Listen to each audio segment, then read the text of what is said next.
సాధారణంగా ఒక యుద్ధం గెలవాలంటే ఏం కావాలి? కత్తులు, బలమైన సైన్యం, వ్యూహాలు. కరెక్టే కదా? కాని ఇవేవి లేకుండా, అసలు ఒక్క ఆయుధం కూడా వాడకుండా, కేవలం నమ్మకంతో గెలిచిన ఒక అద్భుతమైన విజయం గురించి ఈరోజు మనం మాట్లాడుకుందాం. మన జీవితంలో కొన్నిసార్లు కొన్ని అడ్డంకులు ఎదురవుతాయి. అవి ఎంత గట్టిగా ఉంటాయంటే మనం ఎంత ప్రయత్నించినా వాటిని కదపలేం, దాటలేం. అచ్చం కదలని గోడల్లా అడ్డుగా నిలబడతాయి. మరి అలాంటి గోడలను ఎలా దాటాలి? అవును కదా, కొన్నిసార్లు మన సమస్యలు అచ్చం కొండంత ఎత్తులో కనిపిస్తాయి, మన శక్తికి మించినవిగా అనిపిస్తాయి.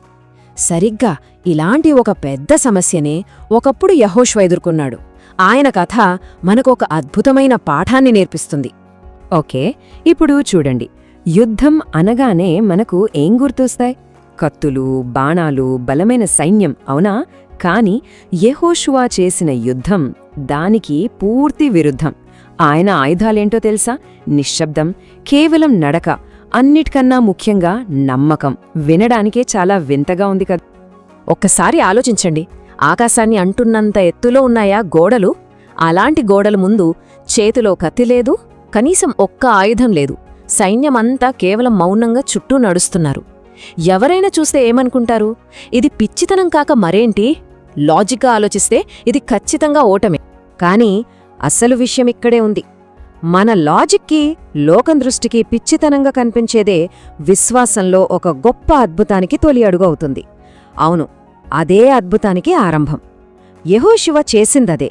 తన తెలివిని, తన బలాన్ని నమ్మలేదు, కేవలం దేవుని మాటను నమ్మాడు. సో యెహోషువ రహస్యం ఏంటి? ఆయన ఎందుకంత ధైర్యంగా ఉన్నాడు? ఎందుకంటే తన గెలుపు తన కత్తి బలం మీద ఆధారపడి లేదని ఆయనకు బాగా తెలుసు. అది దేవుడిచ్చిన ఒక వాగ్దానం మీద ఆధారపడి ఉంది. అందుకే ఆ సైన్యం మౌనంగా ఉంది. అది భయంతో వచ్చిన మౌనం కాదు, అది దేవుని మీద సంపూర్ణ నమ్మకంతో కూడిన నిరీక్షణ అన్నమాట. 1 రోజు, 2 రోజులు, అలా 6 రోజులు గడిచిపోయాయి. అన్నీ మౌనంగానే. ఇక 7వ రోజు రానే వచ్చింది. ఇప్పుడు ఏం జరగబోతోంది?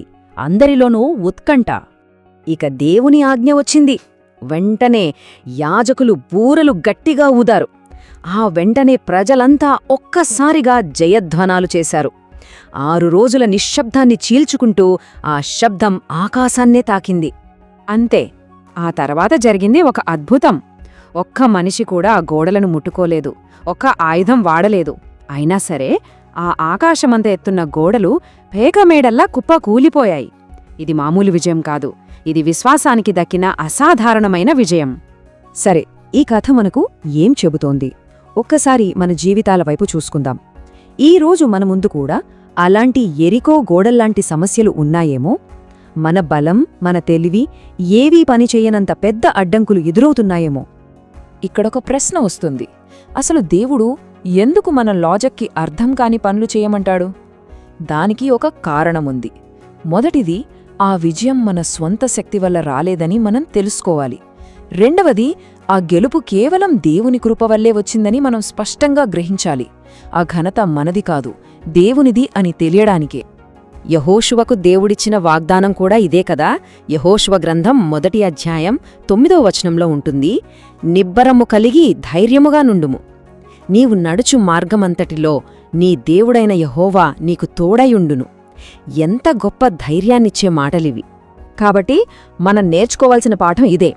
మన కళ్లకు కనిపిస్తున్న పెద్ద అడ్డంకులను చూసి భయపడటం కాదు, మనకు కనిపించని కాని నిశ్చయమైన ఆ దేవుని వాగ్దానాన్ని నమ్మాలి.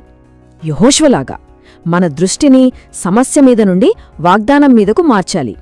సో, చివరిగా ఈ ప్రశ్న మన ముందుంది. మన ఎంపిక ఏది? మన కళ్ల ముందు స్పష్టంగా కనిపిస్తూ మనల్ని భయపెడుతున్న ఆ అడ్డంకులా, లేక కంటికి కనిపించకపోయినా ఎల్లప్పుడూ తోడుంటానని చెప్పిన ఆ వాగ్దానమా? ఆలోచించండి.